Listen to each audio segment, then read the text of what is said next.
Good morning, ARBC family, friends, and community. I hope that you all are having a wonderful start to your week. I've been thinking a lot about Vacation Bible School lately and what it might look for us this year. We don't have those answers yet as things continue to change, but it got me remembering my first VBS here.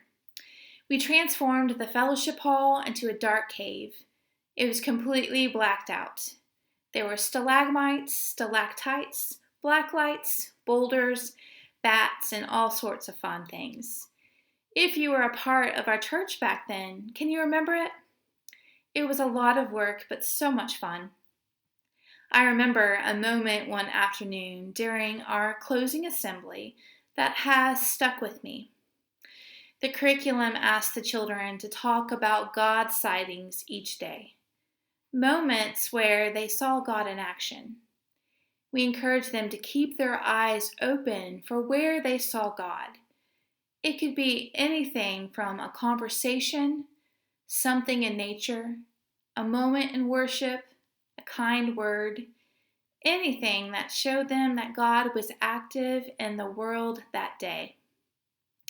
After each group of students had shared with their leaders, one adult from each group would come forward. The stage was mostly dark. We had a single strand of large bulb cafe lights that had the bulbs unscrewed. Now the bulbs were colorful, so as the adult came forward, they would screw the bulb onto the strand, and slowly the whole strand was transformed into bright blue, red, green, and orange.